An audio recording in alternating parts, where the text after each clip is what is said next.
दोस्तों, Titanic ship अपने समय का सबसे बड़ा जहाज था। इस शिप का पूरा नाम रॉयल मैन शिप यानी कि आरएमएस टाइटैनिक था।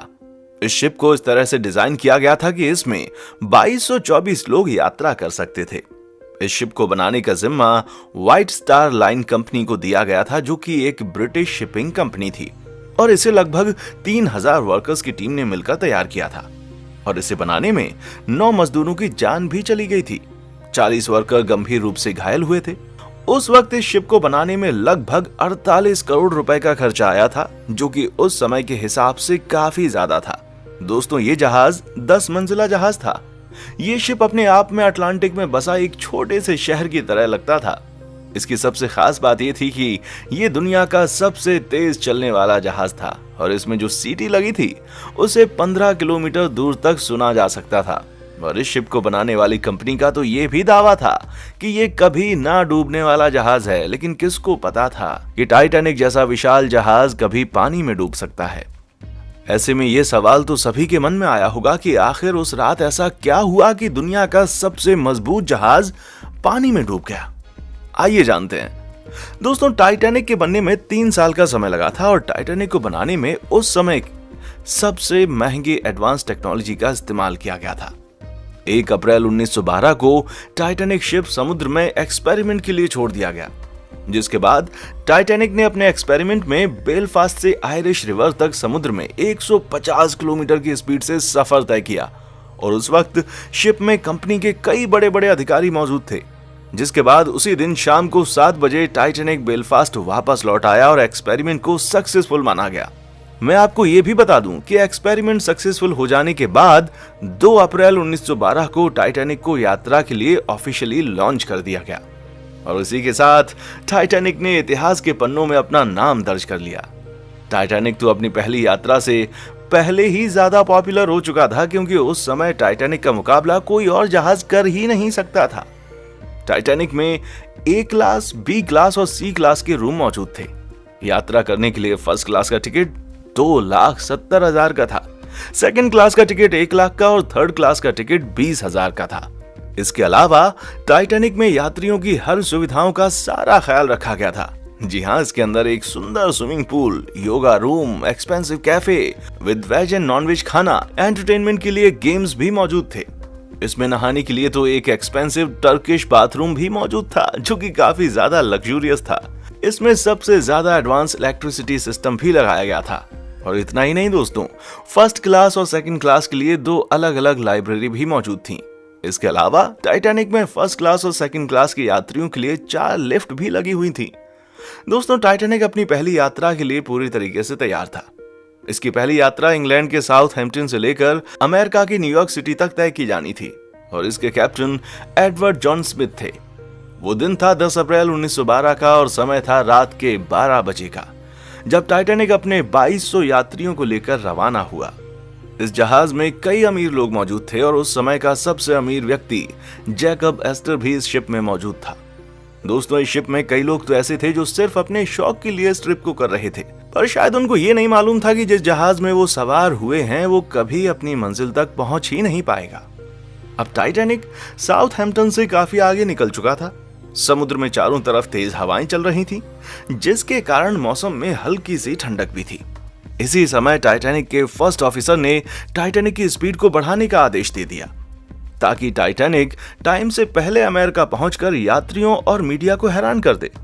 टाइटैनिक शाम की रोशनी में आगे बढ़ रहा था।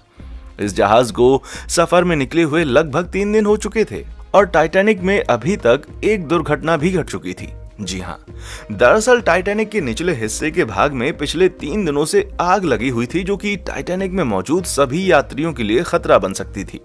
मैं आपको बता दूं कि टाइटैनिक में ये आग तो जहाज के रवाना होते ही लग चुकी थी, और इस बात का पता सभी अधिकारियों को चल चुका था। मगर इसके बावजूद उन लोगों ने यात्रियों को इसकी भनक तक नहीं लगने दी, क्योंकि अगर किसी को मालूम पड़ जाता तो ये यात्रा रद्द करनी पड़ सकती थी। और वहीं टाइटैनिक के सारे टिकट्स पहले बिक चुके थे, तो ऐसे में कंपनी भारी नुकसान उठाती। इसी वजह के चलते टाइटैनिक के सभी बड़े अधिकारियों ने इस बड़े खतरे को नजरअंदाज कर दिया। अब बात करते हैं यात्रा के 5वें दिन की। टाइटैनिक अटलांटिक महासागर में तेजी से बढ़ रहा था, और दिन था रविवार का 14 अप्रैल की रात का। समुद्र में काफी शांति थी और आसमान में चांद भी मौजूद नहीं था। चांद न होने के कारण आसमान में घना अंधेरा छाया हुआ था और शिप के कैप्टन को सामने का कुछ भी दिखाई नहीं दे रहा था। वैसे मैं आपको यह भी बता दूं कि टाइटैनिक के आइसबर्ग से टकराने से पहले शिप के कैप्टन को कुल 6 चेतावनी पहले ही आ चुकी थी कि रास्ते में कई बड़े बर्फ के टुकड़े मौजूद हैं जिससे शिप कभी भी टकरा सकता है। मगर कैप्टन को यह मालूम नहीं था कि टाइटैनिक किसी आइसबर्ग से टकरा जाएगा। जी हाँ, उस रात ऐसा ही हुआ कि कैप्टन को घना अंधेरा होने की वजह से सामने का आइसबर्ग दिखाई ही नहीं दिया और कुछ ही देर के बाद रात को तकरीबन 11:40 पर जहाज के छठे ऑफिसर जेम्स मूड के टेलीफोन की घंटी बजी, जिस पर ऑफिसर को यह बताया गया कि रास्ते में एक बड़ा सा आइसबर्ग भी है जिससे उनको बच के रहना है। इसके बाद ऑफिसर ने तुरंत इस बात की जानकारी कैप्टन तक पहुंचाई, मगर वो लेट हो चुका था क्योंकि टाइटैनिक को आइसबर्ग से टकराने में मात्र 35 सेकंड ही बचे थे। आपको बता दें कि जानकारी मिलते ही टाइटैनिक की पूरी टीम एक्शन में आ गई थी और उसके बाद सीनियर ऑफिसर ने जहाज को बाईं तरफ मोड़ने और इंजन को बंद करने का आदेश दे दिया। साथ ही जहाज के ऑपरेटर को जहाज को पीछे लेने का भी ऑर्डर दिया था, मगर जहाज की रफ्तार इतनी तेज थी कि उसे पीछे की तरफ लेना और उसको मोड़ना नामुमकिन था और फिर कुछ ही सेकंड्स में टाइटैनिक आइसबर्ग से टकरा गया। आपको बता दें कि टक्कर के दौरान शिप का वो हिस्सा आइसबर्ग से टकराया था जिसमें पहले से ही आग लग चुकी थी और आग लगने की वजह से सारा मेटल कमजोर हो चुका था, जिसका नतीजा ये निकला कि टाइटैनिक के निचले हिस्से में छेद होना शुरू हो गया और शिप के नीचे के कमरों में धीरे धीरे करके पानी भरना शुरू हो गया था। उस समय टाइटैनिक में मौजूद सभी यात्री लगभग सो रहे थे, मगर इस दुर्घटना के बाद ऑफिसर्स ने सभी सोए हुए यात्रियों को जगाया और उन्हें लाइफ बोट पर जाने के लिए कहा।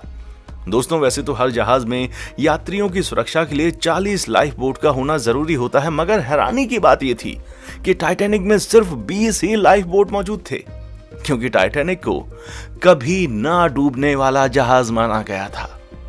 दोस्तों, ऐसी अनकंट्रोल सिचुएशन को देखते हुए टाइटैनिक कई सारे रॉकेट्स को आसमान में छोड़ रहा था ताकि इस मैसेज को देखकर कोई दूसरा जहाज हेल्प के लिए आ जाए, लेकिन कोई भी दूसरा जहाज हेल्प के लिए वहां तक नहीं पहुंच पाया और देखते ही देखते टाइटैनिक शिप अटलांटिक ओशन में डूब गया, जिसमें 1500 लोगों ने अपनी जान गंवा दी थी। तो दोस्तों, आपको हमारा ये वीडियो कैसा लगा हमें नीचे कमेंट बॉक्स में आकर जरूर बताएं। इसी तरह हमारे साथ वीडियो को लाइक और शेयर भी करते रहिए। इस YouTube चैनल को सब्सक्राइब करना बिल्कुल ना भूलें और हाँ, देखने के लिए शुक्रिया।